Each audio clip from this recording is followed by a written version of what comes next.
जय हिंद दोस्तों, प्रयागराज एजुकेशन के यूट्यूब चैनल पे मित्रों आप सभी का फिर से एक बार स्वागत है। मित्रों, हम लोग यूथ पब्लिकेशन की पुस्तक से चैप्टर संख्या 25 भारतीय लोक कला के प्रश्नों को सॉल्व कर रहे हैं। तो आज हम लोग प्रश्न संख्या 44 से आगे बढ़ेंगे और 44 नंबर का प्रश्न आप सभी के सामने आ गया है। 44 नंबर के प्रश्न पे चलने से पहले आप सभी से अनुरोध है कि आप सभी मित्र चैनल को सब्सक्राइब जरूर कर लीजिए। चलते हैं पहले प्रश्न की ओर। पट चित्रकला कहाँ की कला है? पट चित्रकला उड़ीसा की कला है। ऑप्शन नंबर डी इसका सही जवाब हो जाएगा। इसके पहले जब हम लोग कलाकारों के बारे में पढ़ रहे थे, बंगाल शैली या अन्य जो शैलियाँ रही हैं उन सभी कला शैलियों के बारे में पढ़ रहे थे, तो ये प्रश्न आया हुआ था आपके सामने कि पट चित्रकला कहाँ की कला है, तो ये उड़ीसा की है। 45 नंबर प्रश्न कह रहा है एचिंग क्या है? एचिंग एक ग्राफिक तकनीक का माध्यम है। एचिंग के माध्यम से ग्राफिक तकनीक की जाती है। ऑप्शन नंबर 20 का सही जवाब हो जाएगा। 46 नंबर प्रश्न, नृवंश विज्ञान कला से आप क्या समझते हैं? नृवंश विज्ञान कला आदिवासी कला है। ऑप्शन नंबर ए इसका सही जवाब हो जाएगा।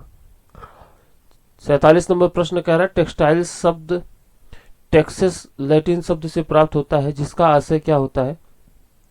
जिसका आशय होता है बुनना। आप लोगों ने टेक्सचर शब्द सुना होगा। टेक्सचर शब्द वो पोत होता है, एक तरीके से धरातल होता है, वो इन्हीं सब चीजों के से बनता है। टेक्सचर और टेक्सचर और टेक्सटाइल ये सभी एक ही शब्द से निर्मित हुए हैं। चौक पूरन लोक चित्रकला कहाँ की परंपरा है? ये उत्तर प्रदेश की परंपरा है। चौक पूरन मथुरा साइड की है। 49 नंबर प्रश्न कह रहा है कि चित्रकारी की पट चित्र शैली कहाँ से संबंधित है? फिर से प्रश्न रिपीट हुआ। Option number D Odisha. 50 number प्रश्न कह रहा है सूचियों को मिलान करना है। मधुबनी सभी जानते हैं बिहार से। फड़ सभी जानते हैं राजस्थान से। वर्ली का संबंध महाराष्ट्र से है। पटचित्र ओडिशा। 51 नंबर प्रश्न, मध्य प्रदेश की कौन सी परंपरागत कला नहीं है? मध्य प्रदेश की मिथिला, ये बिहार की कला है, मध्य प्रदेश की नहीं है। बाकी सभी मध्य प्रदेश की हैं। देखिए मित्रों, इस चैप्टर में आपको बहुत सरल प्रश्न मिलेंगे। आसानी से सारी चीजें आप सॉल्व कर सकते हैं। मधुबनी शैली में प्रायः चित्र को चित्रित किस पे किया जाता है? तो उसको दीवाल पे किया जाता है। शादी विवाह के समय सभी चीजें की जाती हूँ। तो ऑप्शन नंबर डी इसका सही जवाब हो जाएगा।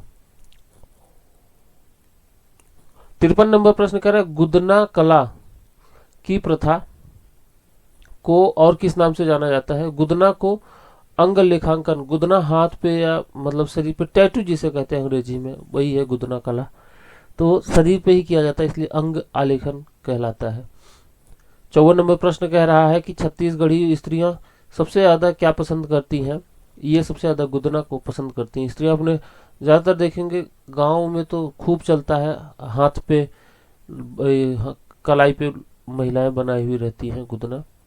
तो शहरों में भी खूब चल रहा है, नई नई जो लड़कियां हैं वो सभी खूब बनाती हैं गुदना। चलिए, 55 नंबर प्रश्न है लोक कला में किस प्रकार के रंगों का प्रयोग किया जाता है? लोक कला में खनिज रंगों का प्रयोग किया जाता है और इसमें रासायनिक सिंथेटिक रंगों का प्रयोग और कृत्रिम रंगों का प्रयोग नहीं किया जाता है। खनिज का मतलब जो भूमि से प्राप्त किया जाए खोद करके। 56 नंबर प्रश्न कह रहा है राजस्थान की लोक चित्रकला शाहपुरा की फट चित्रों से जानी जाती है। कथन एकदम सही कह रहा है। राजस्थान की लोक चित्रकला उड़ीसा के पटचित्रों से भी जानी जाती है। बिल्कुल गलत है। ऑप्शन नंबर ए इसका सही जवाब, ए सही आर गलत। 57 नंबर प्रश्न कह रहा है कि कथन कह रहा है लोक कला में दैनिक जीवन की उपयोग की प्रत्येक वस्तु अलंकित और सुंदर बना दी जाती है। कथन एकदम सही कह रहा है। तर्क कह रहा है ये सभी चीजें आपको एकदम साधारण रूप से समझ में आ जा रही होंगी, इसमें कुछ कठिन नहीं है। तर्क कह रहा है क्योंकि लोक जीवन में जीवन सरल और अपरिष्कृत होता है, अतः लोक कलाकार ऐसी दैनिक वस्तुओं की निरस्ता दूर कर उन्हें सजीव व्यंजकों में बदल देते हैं। तर्क भी सही कह रहा है, ए और आर दोनों सही। ऑप्शन नंबर सी इसका सही जवाब हो जाएगा। 58 नंबर प्रश्न कह रहा है सुमेलित करना है। सुमेलित करने के क्रम में महाराष्ट्र का संबंध हम लोग लगाएंगे चित्रकला परंपरा से है, डी मतलब चौथा। गुजरात से संबंधित है गरुड़ा परंपरा, राजस्थानी फड़, और बंगाल पटुआ परंपरा। पटचित्र उड़ीसा का है, पटुआ है बंगाल का है, ध्यान रखिएगा। 59 नंबर प्रश्न कह रहा है कि कावड़ निर्माण में किस पेड़ की लकड़ी प्रयुक्त की जाती है। यूपी वाले खूब मस्त रहते हैं कावड़ में, सालर के पेड़ की। अब तो देखते हैं लोग बांस उस का भी फट्टी लगा के ले चल देते हैं कावड़ में। 60 नंबर प्रश्न कह रहा है खेरादी सुथार जाति के लोग किस लोक कला परंपरा से संबंधित है। खेरादी लोग संबंधित हैं। खेरादी लोग आपके कावड़ से संबंधित हैं, कावड़ लोक कला से संबंधित है। ऑप्शन नंबर सी इसका सही जवाब हो जाएगा। 61 नंबर प्रश्न कह रहा है कि पोंगल किस राज्य का चर्चित पर्व है। ये तो वही जो अपने तरफ खिचड़ी कहते हैं, मकर संक्रांति कहते हैं, वही तमिलनाडु में इसको पोंगल कहते हैं। 14-15 जनवरी को मनाया जाता है। तो बहुत चर्चित प्रश्न है ये। 62 नंबर प्रश्न कह रहा है उत्तर भारत का कौन सा शास्त्रीय नृत्य है। उत्तर प्रदेश का ही है कथक। बिरजू महाराज इसके सबसे बड़े कलाकार रहे हैं। और कथक के तो एक महाराजा भी थे, उनका कमेंट सेक्शन में नाम बताइए जो यहाँ पे कथक जिन्होंने शुरू किया था उत्तर प्रदेश में। 63 नंबर प्रश्न लोक कला नृत्य के रूप में बिहू नाम आ जाए असम लगा दीजिएगा, कोई आगे पढ़ने की जरूरत नहीं है। 64 नंबर प्रश्न कह रहे हैं लोहड़ी किस महीने में मनाई जाती है। वही खिचड़ी है लोहड़ी, पंजाब में इसको लोहड़ी के नाम से जाना जाता है, जो इधर खिचड़ी मकर संक्रांति कहते हैं। ऑप्शन नंबर ए इसका सही जवाब हो जाएगा। 65 नंबर प्रश्न कथकली। कथक अलग है, कथकली अलग है। कथक यूपी में और कथकली केरल में मनाया जाता है, नृत्य है मतलब। कुमाऊं की लोक कला का क्या नाम है। कुमाऊं की लोक कला का नाम है एपड़। ऑप्शन नंबर सी इसका सही जवाब हो जाएगा। सांझी यूपी में होता है, रंगोली ये महाराष्ट्र में खूब सब जगह होता है, महाराष्ट्र में लेकिन कहते हैं लोग, और मधुबनी बिहार में, सांझी यूपी में।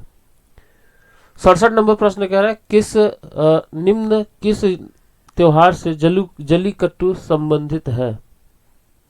वही है पोंगल से संबंधित है। और पोंगल के समय तमिलनाडु में मतलब कि ये जल्लीकट्टू त्योहार मनाया जाता है। बैल को पकड़ने की परंपरा होती है। 68 नंबर का प्रश्न आप सभी के सामने आ रहा है।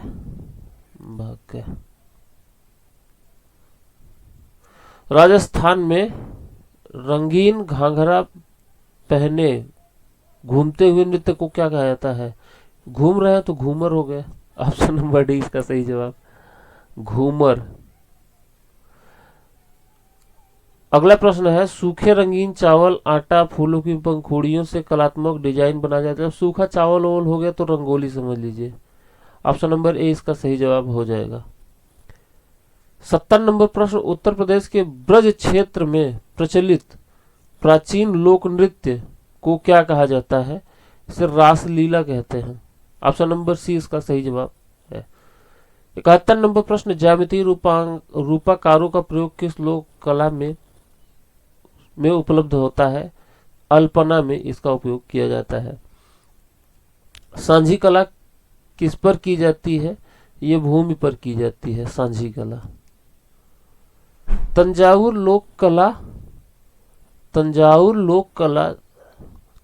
चित्रकला तमिलनाडु का मुख्य विषय है। तो इसका मुख्य विषय क्या है। हिंदू देवी देवताओं का चित्रण। तनखा कुंडलित चित्र किस राज्य में पाए जाते हैं। तनखा संबंधित है हिमाचल प्रदेश से। 75 नंबर प्रश्न कह रहा है मधुबनी लोक चित्र बिहार कलमकारी आंध्र प्रदेश, फूलकारी, अरे बाप रे, फूलकारी कह रहा है कि फूलकारी क्या है? फूलकारी एक लोक कला ही है। ऑप्शन नंबर सी इसका सही जवाब हो जाएगा। 78 नंबर प्रश्न, रंगोली मुख्य रूप से कहाँ बनाई जाती है? ये जमीन पर बनाई जाती है। लोक कला चित्रों का माध्यम क्या है? तो गोंद, लोक कला चित्रों का माध्यम गोंद मिले मिट्टी के रंग होते हैं। अगला प्रश्न 80 नंबर का प्रश्न, 80 नंबर प्रश्न आपके सामने कह रहे हैं, जमुना देवी किस प्रकार की लोक कला परंपरा से संबंधित है? जमुना देवी मधुबनी से संबंधित है, मधुबनी बिहार राज्य में है। 81 नंबर प्रश्न, वर्ली चित्रकला किस प्रदेश से संबंधित है? वर्ली महाराष्ट्र से संबंधित है। ये प्रश्न फिर से एक बार आया है। 82 नंबर प्रश्न, तीजन बाई किसके लिए जानी जाती हैं? तो ये लोक गायिका के रूप में जानी जाती हैं। तीजन बाई छत्तीसगढ़ से संबंधित है। इनको पद्म भूषण 2003 में, पद्मश्री 87 में और पद्म विभूषण 2019 में प्राप्त हुआ। बिहू कहाँ का है? तो बिहू असम का है। 84 नंबर प्रश्न, 84 नंबर प्रश्न कह रहा है, समकालीन समय में लोक तथा जनजाति कला के विषय बदल जाते हैं। सही कह रहा है। तर्क कह रहा है, अंतरराष्ट्रीय बाजार में भारत की लोक एवं जनजाति कला की मांग बढ़ रही है। तर्क भी सही है, दोनों सही है। ऑप्शन नंबर डी इसका सही जवाब हो जाएगा। फट कहां से संबंधित है? फट चित्रकला, तो फट चित्रकला भीलवाड़ा, मतलब ये सभी तो राजस्थान के क्षेत्र नहीं दिख रहे हैं, राजस्थान का क्षेत्र डी ही है। ऑप्शन नंबर डी इसका सही जवाब हो जाएगा, भीलवाड़ा। 86 नंबर प्रश्न, गुजरात और महाराष्ट्र में रंगोली परंपरा का दस्तावेजीकरण किसने किया? तो इसका दस्तावेजीकरण किया ज्योति भट्ट ने। 87 नंबर प्रश्न, निम्न में कलमकारी कला का एक प्रकार नहीं है। तो कांचीपुरम कलमकारी कला का एक प्रकार नहीं है, बाकी सभी है। 88 नंबर प्रश्न, पिथौरा चित्रकला किससे संबंधित है? तो ये राठवा से संबंधित है पिथौरा चित्रकला। ऑप्शन नंबर ए इसका सही जवाब हो जाएगा। अगला प्रश्न है 89 नंबर का प्रश्न, और ये प्रश्न आपके सामने कथन और तर्क का प्रश्न है। तो कथन और तर्क का प्रश्न है, कह रहा है कि मधुबनी चित्रकला को लोक कला के रूप में परिभाषित किया जाता है। सही कह रहा है, क्योंकि इसमें कोड़ी स्पष्ट रेखाएं आधारभूत रंग होती हैं। कथन सही। तर्क कह रहा है, क्योंकि सभी लोक कलाओं में स्पष्ट रेखाएं आधारभूत रंग होते हैं। तर्क भी सही, दोनों सही। ऑप्शन नंबर ए का सही जवाब हो जाएगा। कांथा टेक्सटाइल, वो कांथा टेक्सटाइल आपका बंगाल वाला है। का लोक रूप है, कहां से संबंधित है? ये बंगाल से संबंधित। Option number D. तो इस चैप्टर में 90 ही प्रश्न थे और 90 प्रश्न कंप्लीट हो चुके हैं। और कल मतलब कि अगले वीडियो में आपका चैप्टर संख्या 26 रहेगा, यूरोपीय प्रागैतिहासिक कालीन चित्रकला। बहुत महत्वपूर्ण चैप्टर है। और क्या नाम है कि कल मिलेंगे चैप्टर संख्या 26 के साथ। आप लोग अभी तक चैनल को सब्सक्राइब नहीं किया तो कर लीजिएगा। मिलते हैं अगले वीडियो में। अपना ख्याल रखिए। धन्यवाद। जय हिंद।